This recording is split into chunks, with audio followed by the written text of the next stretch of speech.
Okay, so good morning. So we'll continue with the still 6 for the block shear now. Before we go into problem solving, let us see first the difference of block shear dun sa mga nauna nating example, okay? So actually, a block shear is just a rupture, okay? So dun siya mas nag-govern sa rupture strength. But it is not just for the rupture itself in tension, but it has a combination of what we call the tension and then shear, okay? So, depende kung nasan yung pinaka-force natin, okay? So, there are many cases of the block shear, okay?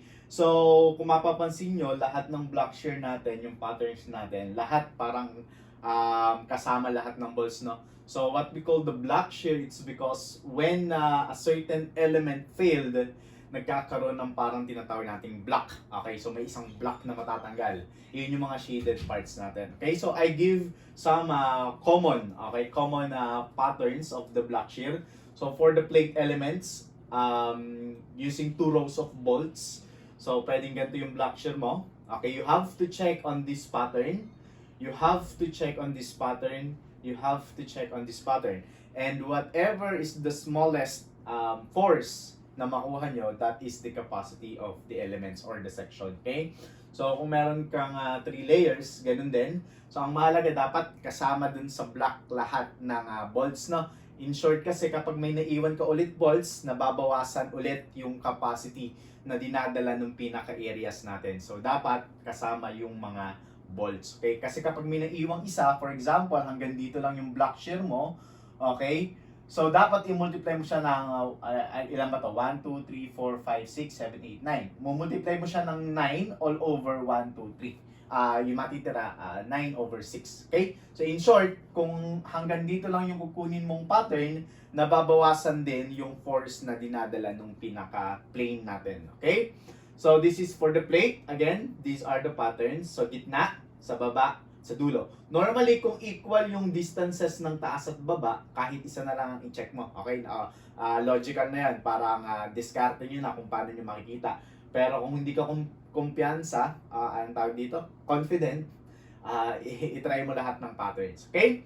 So, for the web of the T and for the angle, leg of an angle, parang ganito yung patterns niya. So, ganun din. Para rin siyang plate. Okay? Kaya lang, never pupunta yung pattern dun sa may pinakakabilang leg, no? Okay, kasi masyadong malakas yung force dun eh, malakas yung stiffness dun. So, hindi pupunta yun dun. So, bababa siya dito. Okay, dun mo concentrate yung force niya pababa. Okay? So, for the leg of and web of the T, ganito yung pwedeng patterns mo. Okay? Next, pagpunta natin sa web ng I, okay, lagi lang siyang sa gitna. Okay? Wala, hindi pupunta sa taas or hindi pupunta sa baba yung pinaka-cracks or failure natin, okay? So, meron ka lang sa gitna.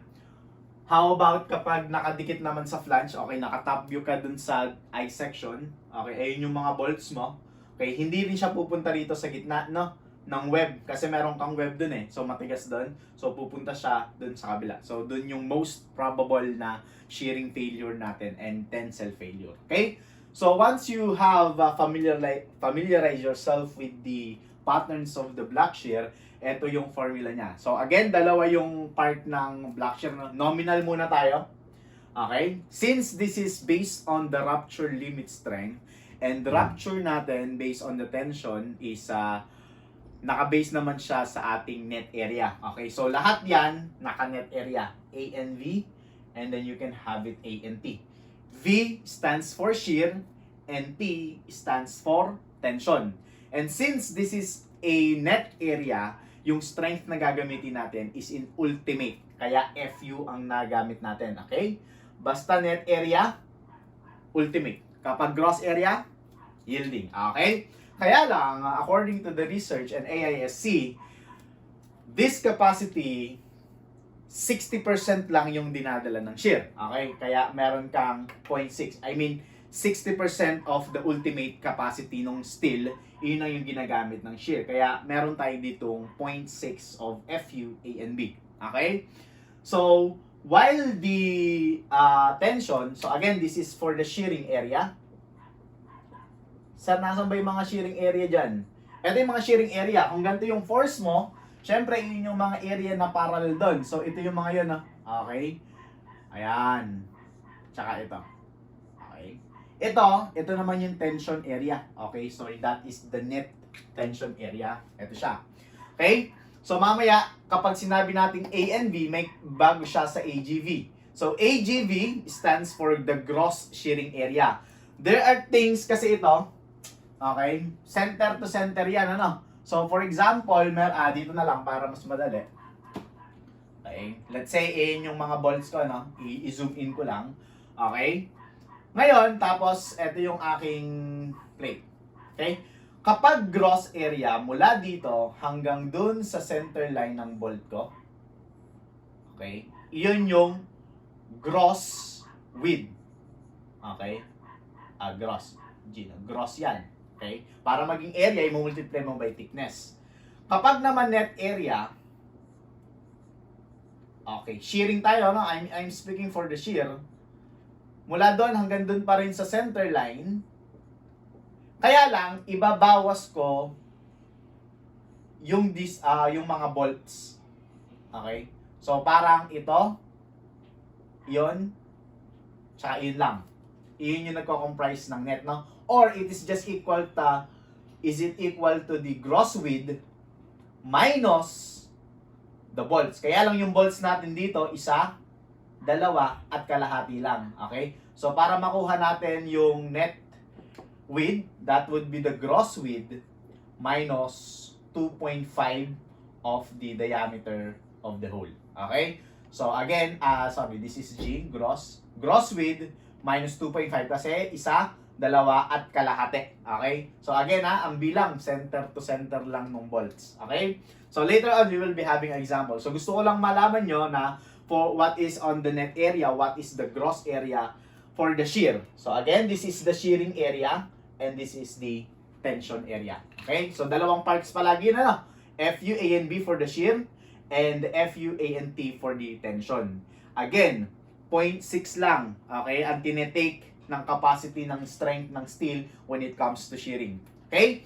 Next, you need to check, okay? I don't know, with the Nscp 2001, parang hindi yata chine-check sa maximum. Okay? Pero, on the Nscp 2015, you need to check for the maximum. Ibig sabihin, hindi pwedeng lumagpas dito yung nominal mo.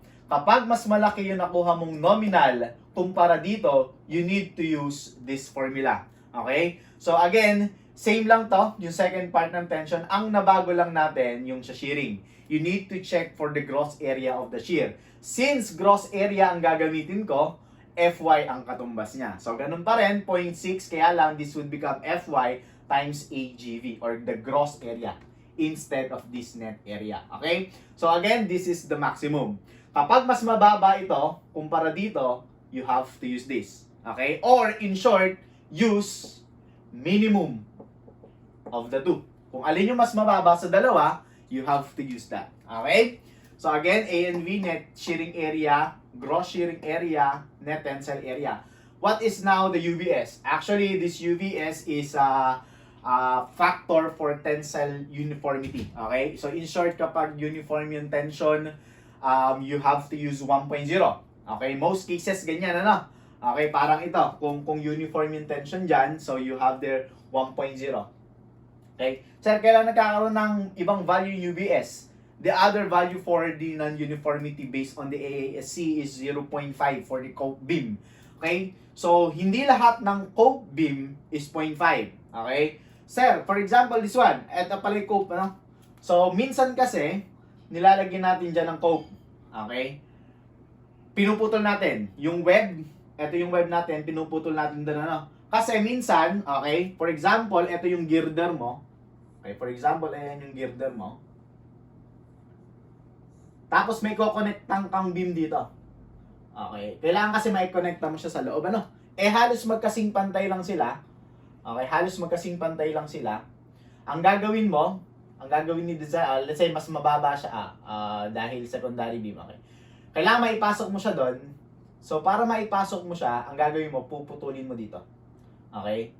So, ayan, magiging ganyan yung connection mo, tapos lalagyan mo dito ng gasket plate, saka lalagyan mo doon ng bolts. Para maging ganyan yung pinaka-connection mo, no?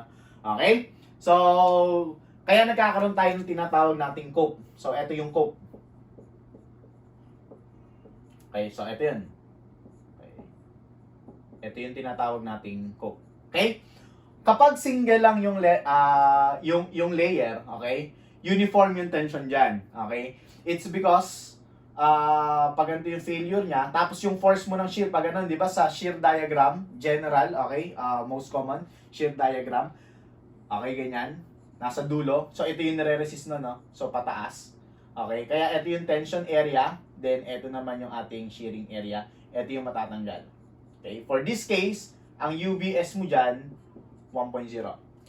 Pero, kung meron ka ng second, kasi ito, non-uniform na yan, ano? So, kasi because of this line, so yung pinaka-shearing mo dyan, okay, yung pinaka-force mo dyan, non-uniform na siya, no?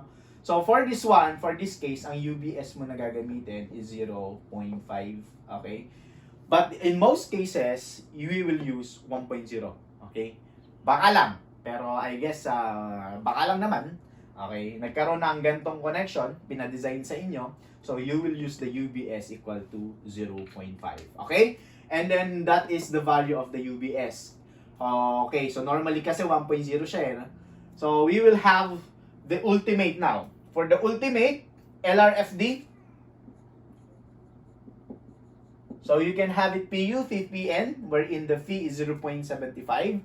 And of course, for the ASD, you have here the allowable PN all over 2. Since this is based on, again, rupture, so the reduction factor and factor of safety is 0.75 and 2. Okay, so we will continue for the problem solving on the next video.